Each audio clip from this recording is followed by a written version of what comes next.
इंडिगोच्या flight कॅन्सलेशनने अक्षरशः लोकांना रडकुंडीला आणलेलं आहे. मित्रांनो, लोक एअरपोर्टवरती अक्षरशः भांडत आहेत, हक्कासाठी भांडत आहेत. आम्ही तर फ्लाइट बुक केली होती, आम्ही तुम्हाला पैसे दिले होते, आमचे प्लॅन्स होते, आम्हाला तिथं पोहोचायचं होतं, परंतु ते प्लॅन सक्सेसफुल होत नाही आहेत. अक्षरशः आमच्या स्वप्नांचा भुगा होतोय असं लोकांचं म्हणणं आहे. मित्रांनो, एअरपोर्टवरती लोक त्रास काढत आहेत, 15-15 तास बसलेले आहेत लोक. अक्षरशः 2-2, 3-3 तास अक्षरशः वाट बघतात आहे, की आपली फ्लाइट येणार आहे का नाही, हे देखील लोकांना माहिती नाही. मित्रांनो, इंडिगोने जो तमाशा केलेला आहे, अक्षरशः यांना चपलीचा हार घातला तरी पण कमी राहील मित्रांनो. कारण ज्या प्रकारे ह्यांनी सर्वसामान्य लोकांची हॅरेसमेंट केलेली आहे, अक्षरशः लोकांचं तळतळाट घेतलेलं आहे, या गोष्टी बोलल्या तरी काहीही हरकत नाही. मित्रांनो, कुणाची तरी आई वारली होती, त्या एअरपोर्टवरनं तो निघाला होता. अक्षरशः त्याला पण नाही ना फ्लाइट कॅन्सलेशनचा सामना करावा लागला. कुणाचं लग्न ठरलं होतं, उद्या जाऊन लग्न होणार होतं आणि त्या लग्नापर्यंत पोहोचायला देखील मित्रांनो त्याला वेळ नव्हता. ते फ्लाइट कॅन्सल झालेली होती. आणि मित्रांनो, काही-काही लोकांनी तर स्वयंहून एअरपोर्टवरती अक्षरशः साखरपुडा समारंभ उरकला. आणि हे कुणामुळं मित्रांनो? हे इंडिगोमुळं. आणि ही इंडिगोची अचीव्हमेंट आहे मित्रांनो या वर्षातली. सर्वसामान्यांचं तळतळ घेऊन, त्यांना रडवून, त्यांना फ्रस्ट्रेट करून, एअरपोर्टवरती तमाशे होऊन मित्रांनो, यांसारख्या गोष्टी करून इंडिगोने साध्य काय केलं, तर सर्वसामान्य लोकांचा तळतळाट घेतला. नमस्कार मित्रांनो, आजच्या या व्हिडिओमध्ये सर्वसामान्य लोकांना त्रास काय झाला याच्याबद्दल मी बोलणार आहे. माझं नाव आहे विकास. खरं बोलतो मध्ये तुमचं स्वागत आहे. मित्रांनो, फ्लाईट कॅन्सलेशनचं सत्र जे आहे ते गेल्या 8 ते 10 दिवसापासून सुरू आहे. हजार फ्लाईट कॅन्सल होत आहेत मित्रांनो. दिवसाला इंडिगोच्या जेवढ्या पण फ्लाईट्स आहेत त्या कॅन्सल होत चाललेल्या आहेत. आज सकाळी पण मित्रांनो 240 फ्लाईट्स कॅन्सल झालेल्या आहेत. ह्या छोट्या गोष्टी नाहीत मित्रांनो. एवढ्या मोठ्या अमाऊंटमध्ये फ्लाईट कॅन्सलेशन होणं म्हणल्यावरती जी एमर्जन्सी सेवा आहे, जी तत्पर सेवा आहे, जी एकीकडनं दुसरीकडे पोहोचवते, ह्याच्यामधला माफिया जो आहे तो इंडिगो आहे. कारण मित्रांनो, सर्वात जास्त विमानं जे आहेत ते इंडिगोकडे आहेत. सर्वात जास्त पायलट जे आहेत मित्रांनो ते इंडिगोकडे आहेत. परंतु इंडिगोला सरकारचे नियम मानायचे नाही आहेत आणि त्याचमुळं मित्रांनो अक्षरशः ही वेळ आलेली आहे. मित्रांनो, DGCAने काही नियम टाकून दिले होते. ते नियम त्यांना फॉलो करायचे नव्हते. लिटरली 2 वर्ष आधीपासूनच DGCA यांना वॉर्निंग देत आहे, गाईडलाईन्स जारी केलेल्या आहेत 2 वर्षामध्ये, की तुम्ही या गोष्टीसाठी प्रिपेअर्ड राहा. याच्यामध्ये मित्रांनो पायलटच्या हेल्थवरती कुठला परिणाम होऊ नये. त्यांना त्यांचा जो फ्लाइंग टाईम आहे तो देखील मित्रांनो व्यवस्थित राहावा यासाठी सुट्ट्यांच्या बाबतीत निर्णय असतील. या सगळ्या ज्या गोष्टी आहेत मित्रांनो मेन स्पॉटच्या, त्या मानायला इंडिगो तयार नव्हतं आणि याच्याचमध्ये इंडिगो गेम करत आहे गेल्या 10 दिवसापासून आणि याचमुळं मित्रांनो सर्वसामान्य माणसांना त्रास होतोय. मित्रांनो, अशा घटना घडलेल्या आहेत, की पुण्याची फ्लाइट डायरेक्टली हैदराबादला उतरवलेली आहे. अक्षरशः मित्रांनो एवढंच नव्हे, तर लिटरली यांनी एवढा मूर्खपणा लावलेला आहे गेल्या 8 दिवसामध्ये, की यांचा नागडेपणा कुणीतरी ओढून काढला पाहिजे ह्या इंडिगोवाल्यांचा. यांच्यामुळं काय झालं मित्रांनो, सर्वसामान्य माणसांना त्रास काय झाला, तर जे सर्वसामान्य लोकं एअरपोर्टवरती अडकलेले आहेत ना, पहिली गोष्ट जर मी प्लॅन करतोय कुठेतरी जायचा, तर मला तिथं जाऊन तिथे गेल्यावरती कळणार, की माझी फ्लाइट जी आहे ती डिले, माझी फ्लाइट जी आहे ती कॅन्सल झाली आहे. मला रिफंड काय करू मी? माझ्याकडे जर पैसा आहे ऑलरेडी, मी त्या गोष्टीसाठी मला तिथं पोहोचायचं आहे, त्याच्यासाठी जर तिकीट बुक केलेलं आहे, त्या पैशाचा रिफंड घेऊन काय करू? असं लोकं म्हणतात आहे मित्रांनो. विचार करा मित्रांनो, एखाद्याची आई वारली आहे, एखाद्याचा बाप वारलेला आहे आणि त्याला एमर्जन्सीमध्ये तो राहतोय केरळला किंवा बंगलोरला राहतोय आणि त्याला जायचं आहे नॉर्थला, दिल्ली साईडला जायचं आहे. विचार करा मित्रांनो, जाऊस्तवर किती वेळ लागेल? बाय रोड जाणं तर हे पॉसिबलच नाही मित्रांनो, की लगेच इमिडिएटली तो पोहोचेल. 2-3 दिवस त्याला आहे ना बाय रोडला लागतील जायला आणि अक्षरशः तुम्ही विचार करा 2 दिवस कुठं मैत ठेवतील का? मित्रांनो, हे जे बोलतोय ते खूप एक्स्ट्रीम लेव्हलचं आहे. पण विचार करा मित्रांनो, ह्या गोष्टी सर्वसामान्य लोकांसोबत घडतात आहे. कुणाची आई वारलेली आहे, कुणाचे वडील वारलेले आहेत.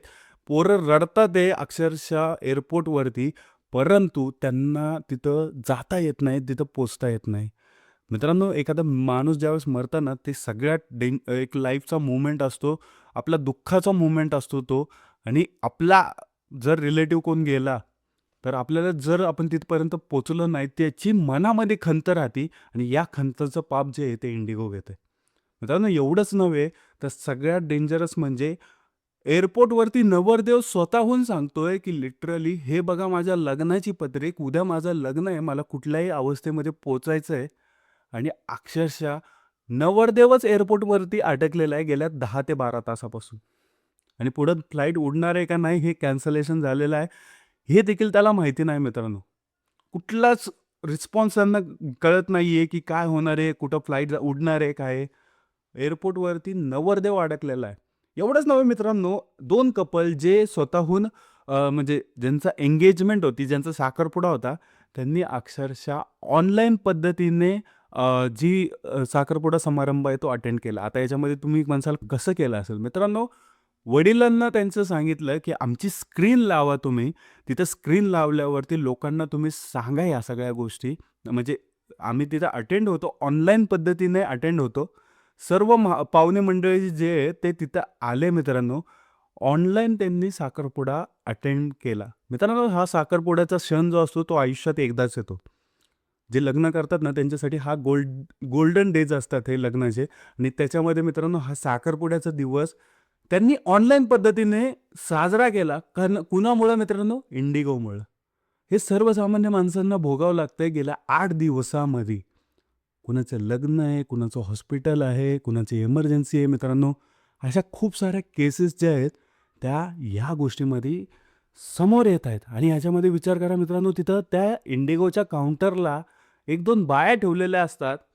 त्यांना काहीही ह्यांनी विचारलं, "आम्हालाच माहिती नाही, आम्हालाच माहिती नाही, आम्हालाच माहिती नाही." एवढंच म्हणतात ते त्या. मग ह्याच्यामध्ये सर्वसामान्य लोकांचं ज्यावेळेस फ्रस्ट्रेशन होतं, त्यावेळेस काय गोष्टी होऊ शकतात हे तुम्हाला पण माहिती आहे. मित्रांनो, सर्वसामान्य माणसं जे आहेत, ते एक लिमिटमध्ये वाट बघतात. वाट बघितल्यावरती त्यांच्यासोबत जर गोष्टी व्यवस्थित नाही झाल्या, तर मग त्या रागाचा उद्रेक देखील होऊ शकतो. आता ह्यामध्ये त्या बिचाऱ्या रिसेप्शनचा पण काय दोष आहे मित्रांनो, तुम्हीच विचार करा. ते पण काम करतात, ते थांबलेले आहेत फक्त. सर्वसामान्य लोकांची चुकी नाही आहे. ते येऊन त्यांना त्यांना त्या लोकेशनपर्यंत पोहोचणं गरजेचं आहे. त्यांच्या लाईफचे मोमेंट्स जे आहेत ते एन्जॉय करायचे आहेत त्यांना सगळ्या गोष्टी असतील.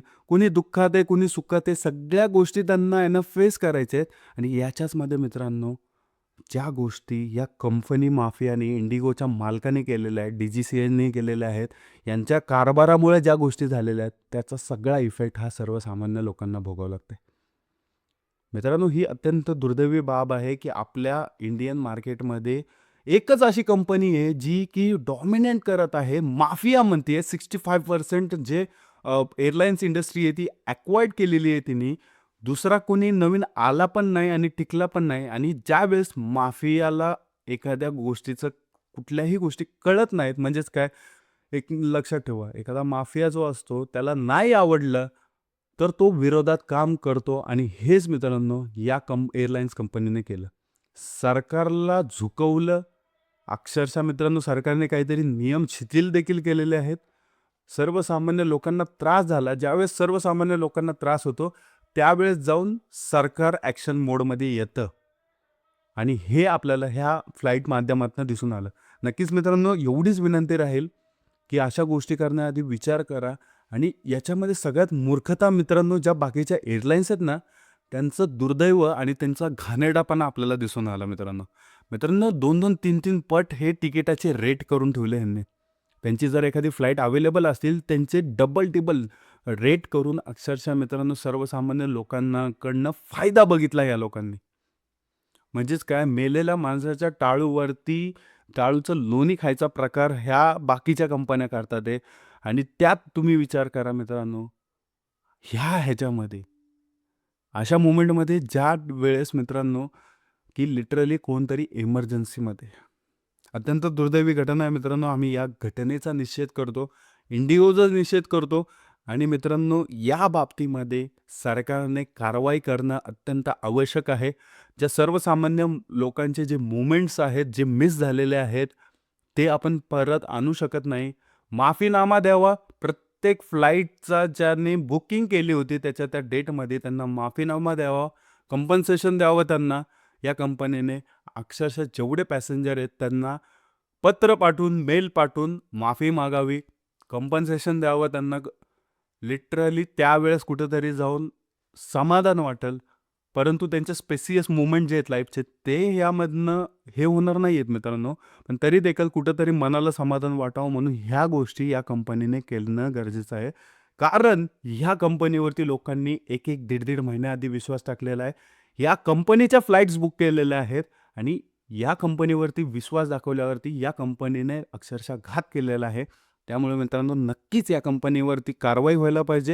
या कंपनीने सर्वसामान्य लोकांची माफी मागितली पाहिजे आणि त्यानंतर मित्रांनो सरकारला एवढी विनंती आहे, की एव्हिएशन सेक्टरमध्ये माफिये बनवून देऊ नका. नवीन-नवीन कंपन्यांना अपॉर्च्युनिटी द्या. कोण जर इन्व्हेस्ट करत असेल त्याला करून द्या. आपल्या एव्हिएशन सेक्टरला एकच बाप नकोय. लिटरली या एव्हिएशन सेक्टरमध्ये खूप सारे लोकं या एव्हिएशन सेक्टरमध्ये खूप साऱ्या कंपन्या उतरवण्याची गरज आहे.